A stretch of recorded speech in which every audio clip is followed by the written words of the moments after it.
Ich bin Jürgen Fliege und ich bin 74 Jahre alt und fühle mich in meiner Not nicht alleine. Und Sie sind es auch nicht.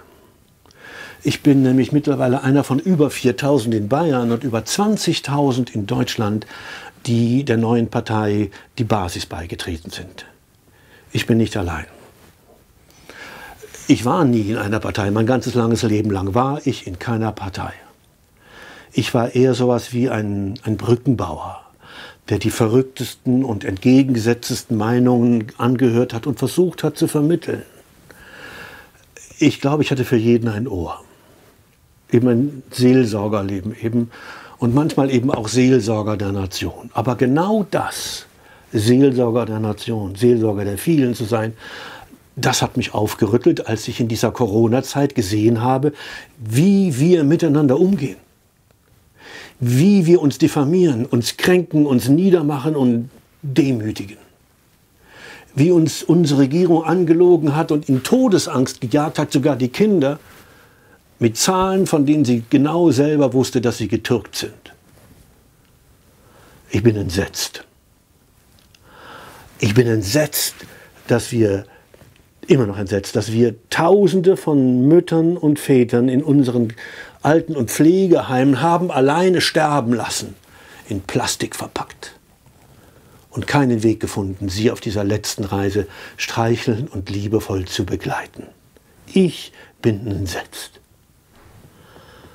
Ich bin entsetzt, dass wir unsere Kinder erst jetzt entdecken, ein Jahr viel zu spät, wie sie gelitten haben in dieser Not. Und dann bin ich diesen großen Schritt gegangen, zum ersten Mal in meinem Leben in eine Partei. Warum? In meinem Seelsorgerleben habe ich gelernt, dass wenn Experten sich streiten, ob das nun in Krankheitsfragen ist, Krebs oder sonst was Ähnliches ist, dann ist es gut für die Patienten, für die Leidtragenden, eine Selbsthilfegruppe zu gründen. Dass man sich austauscht und nicht mehr allein ist in seiner Not, in seiner Angst, in seiner Todesangst, sondern da muss jemand sein, der einem zuhört. Eine Selbsthilfegruppe. Da mögen Sie spotten, wie Sie wollen. Das ist die Medizin in jeder Notlage, damit man nicht allein ist, damit man nicht verrückt wird von dem, was man ertragen muss, oder auch nicht aus seiner Mitte geschubst werden kann, sondern bei Trost bleibt. Also eben nicht verrückt wird. Und so verstehe ich diese neue Partei, die Basis für mich. Sie ist für mich eine Art politischer Selbsthilfegruppe. Da treffe ich dann die Mütter, die nicht mehr darüber hinwegkommen, dass sie ihre kleinen Kinder oder Schulkinder vor den Zugriffen des Staates nicht bewahren konnten, die sie für falsch halten, die sie entsetzt und die auf absehbare Zeit nicht darüber hinwegkommen, dass sie ihre Kinder allein lassen mussten. Und da treffe ich die erwachsenen Mütter und Väter schon, die wiederum ihre Väter und Mütter zu Tausenden allein lassen mussten in ihren Alten- und Pflegeheimen, ohne sie auf dem letzten Weg zu begleiten. Und sie spüren in ihren Herzen, ich habe dem Staat mehr gehorcht als der Liebe zu meiner Mutter. Und damit werde ich nicht fertig. Da kann der Bundespräsident sagen und machen, was er will. Damit werde ich nicht fertig. Ja. Und da treffe ich auch auf diese Existenzen, die mittlerweile in Scherben da liegen, von Leuten, die sich ihre Existenz aufgebaut haben, ihr Herzblut da reingegeben haben. Und deswegen sieht man da auch Tränen.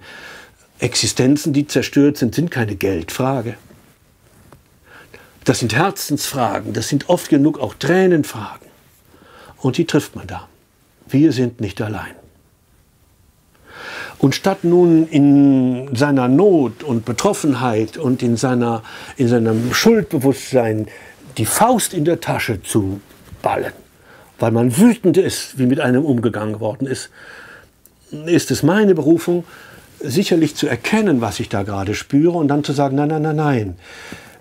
Wut ist kein guter Ratgeber, Angst ist kein guter Ratgeber, sondern ich muss die Hand öffnen können und nach Wahlverwandtschaften suchen, wenn die eigene Verwandtschaft nicht mehr mit mir reden will. Es gibt neue Menschen und die Hand ausstrecken und suchen nach Vertrauen und Vertrauten. Wenn einem in jeder x-beliebigen Bäckerei schon das Misstrauen entgegenschlägt, weil man nur ein paar Sekunden zu spät die Maske aufgesetzt hat. Hoffentlich wird man nicht verraten bei der Polizei oder dem Ordnungsamt. Das ist es doch. Und dann einen Augenblick heraustreten aus diesem Viervierteltakt der Marschmusik, die uns alle in ein Muster, in eine Uniform, in eine geistige Uniform zwingen will. Auch in eine medizinische Uniform des Geimpftseins. Heraustreten. Weil meine Mutter gesagt hat, wenn alle in den Rhein springen, Jürgen, dann musst du noch lange nicht springen. Mit diesem Bewusstsein gehe ich in die Stille. Und da sehe ich sie dann, die es genauso handeln wie ich, Mitglieder der Basis. Was sind das für Leute? Wache Leute, sensible Leute, gebildet, hochgebildet, sitzen sie da, akademische Grade, und erzählen davon, wie sie diffamiert worden sind, überall, wie ihr Name in den Dreck gezogen worden ist, wie es Rufmordkampagnen gegenüber sie gab. Da sitzen sie und wollen nicht in diesen Viervierteltag des Krieges gegen die Natur mit in den Krieg ziehen. Wollen sie nicht, können sie nicht, werden sie nicht. Und ich schaue mich um und ich bin nicht allein. Und die, die da sitzen, sind auch nicht allein. Überhaupt nicht, sondern sie haben diesen Schritt gewagt. Und jetzt haben wir uns gefunden. Und wenn wir uns nicht finden, dann kann es sein, dass unsere Gesellschaft in Zukunft auf einer Lüge aufbaut, mit Todesangst getriggert, die immer wieder neue Lügen und Lügen und Lügen nach sich zieht. Aber wenn wir uns finden, mehr und mehr, dann werden die Karten neu gemischt. Und dann kann es sein, dass die Welt sich verändert. Deswegen spreche ich zu Ihnen. Deswegen erzähle ich von mir. Ich möchte Sie gewinnen. Passen Sie gut auf sich auf. Nie war mein Gruß am Ende meiner Reden so wichtig wie heute.